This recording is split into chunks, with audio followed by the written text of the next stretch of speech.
Qué bien estar con ustedes en este programa Voces con el Pueblo. Es un programa de Iglesia y Sociedad, con los hermanos colegas, Padre Toribio Pineda, Padre Víctor Ruano, Padre Edgar del Cid. Nos da mucho gusto llegar hasta ustedes por medio de estos programas, para los que contamos con el apoyo para la difusión de nuestro hermano periodista Carlos Benqueichín y Padre Leonel Barahona. Soy el Padre Rigoberto Pérez. El poder en Guatemala, que pudo ser un espacio para el rescate del Estado y la recuperación del país, fue regresando paulatinamente a manos del pacto de corruptos. Y lo hemos confirmado en este tiempo de las postuladoras, lo que nos hace entender que la crisis de la cooptación del Estado es una situación aún más grave de lo que pensábamos. Las postuladoras fueron dominadas por ese pacto que tiene a Yamatei y su grupo cercano como el principal representante.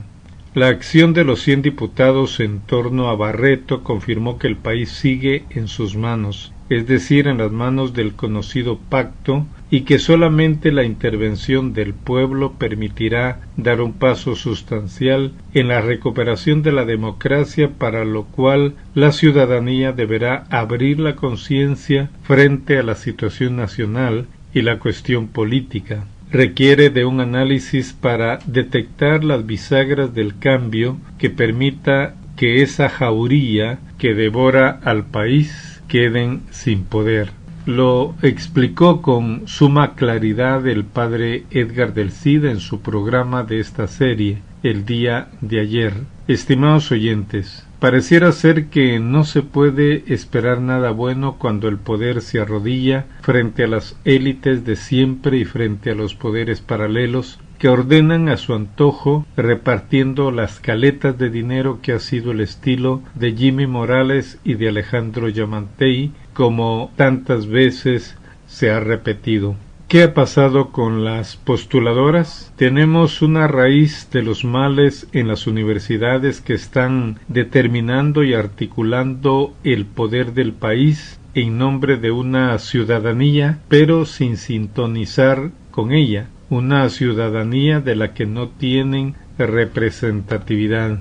A excepción de la Universidad Landívar, que ha venido luchando, y lo hemos visto, contra la cooptación, ha venido informando, y sus cuadros han venido sirviendo al país con análisis e información fidedigna, y han venido haciendo un fuerte trabajo de conciencia y análisis por medio de plaza pública. El resto de las universidades, como la Universidad de San Carlos, que ha sido cooptada y que fue antes martirizada, y las demás universidades, son responsables de lo que ha pasado y viene pasando en el país, de lo que pasa y de lo que pasará, porque operan en contra de la ciudadanía al no tomar en serio a la población, que ha venido demandando la expulsión de ese grupo llamado pacto, que tiene cooptado el país, y determinan lo que viene dañando a la población. Prácticamente el pueblo de Guatemala está crucificado por ellos. ¿Qué pasó en las postuladoras? Escuchemos este importante análisis publicado en redes sociales.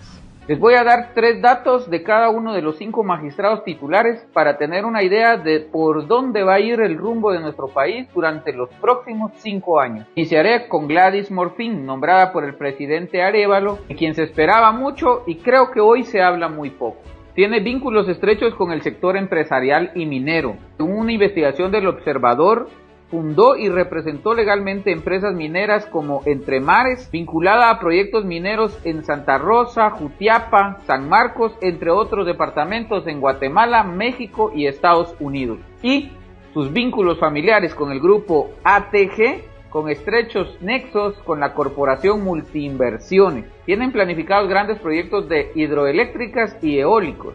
Número 2. A través del Centro para la Defensa de la Constitución mantiene nexos con abogados y élites empresariales representadas en el CACIF. Número 3. Su cercanía con el círculo del presidente Bernardo Arévalo. El actual Procurador General de la Nación, Julio Saavedra, fue su asesor en el año 2016. Además de sus vínculos familiares con Corporación Multiinversiones, una de las corporaciones familiares más grandes de la región, dirigida por más de 30 años por Dionisio Gutiérrez, de quien se habla que desde el año 2023 mantiene una cercanía importante con el movimiento político Semilla. Magistrado número 2, Roberto Molina Barreto, participó en la anulación de la sentencia por genocidio del exdictador Efraín Ríos Montt en el año 2013 y en el año 2015 otorgó un amparo que favoreció a Otto Pérez Molina, el antejuicio promovido por el entonces diputado Amílcar Pop, quien lo señalaba de actos de corrupción, y ya sabemos cómo finalizó ese caso. Además fue candidato vicepresidencial en el año 2019 con Suri Ríos en el Partido Valor. Magistrada número 3, Dina Josefina Ochoa, designada por la Corte Suprema de Justicia, fue sancionada por el Departamento de Estado por acciones antidemocráticas y de socavar procesos judiciales. Además mantiene una cercanía con el Pacto de Corruptos.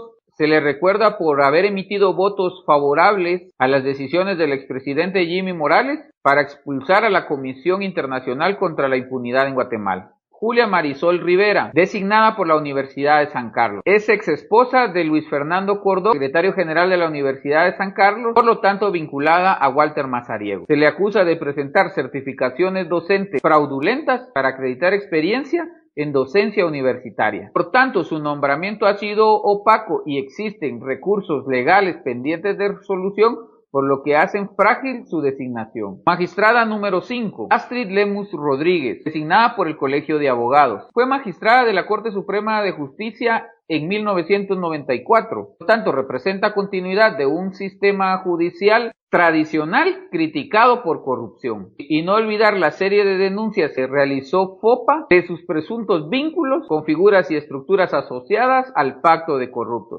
Críticos del oficialismo la ven como aliada del proyecto del presidente Bernardo Arévalo con influencias internacionales.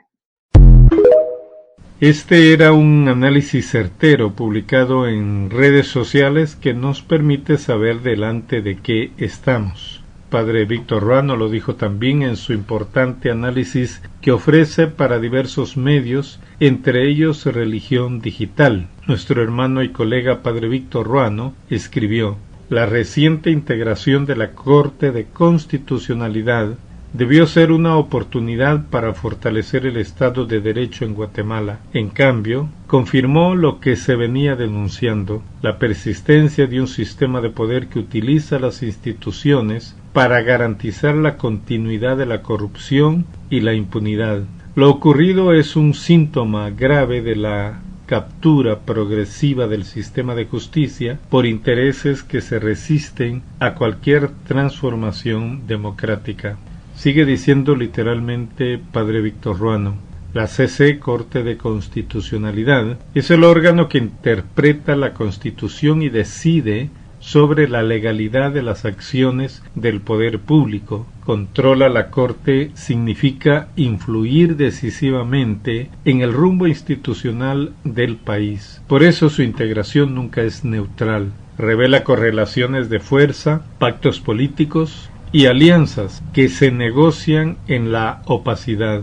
El reciente proceso mostró la convergencia entre sectores de la partidocracia enquistada en el Congreso, dice Padre Víctor Ruano, operadores del sistema judicial y poderosos grupos económicos interesados en preservar un modelo que ha permitido durante décadas la reproducción de privilegios y la protección mutua frente a la justicia. Cuando estas fuerzas colocan magistrados afines, el resultado es previsible: tribunales que actúan con severidad contra los débiles, pero muestran indulgencia frente al poder. La consecuencia es devastadora para la gente. Cuando la justicia se vuelve selectiva, el ciudadano percibe que la ley ya no funciona como garantía de igualdad, sino como herramienta de control político. Y cuando la justicia pierde legitimidad, la democracia entera se debilita. Recordemos, estimados oyentes, las palabras de los mártires de Guatemala, que se jugaron la vida. se jugaron la suerte al estilo de Cristo y se configuraron con él hasta las últimas consecuencias. La palabra del obispo Gerardi junto a la del obispo Romero siguen resonando con firmeza, y resuena la palabra valiente del padre Hermógenes López y del padre Augusto Monasterio, la de los mártires de Quiché, de Izabal y de Santiago Atitlán. Nos tocará, estimados oyentes, volver a las fuentes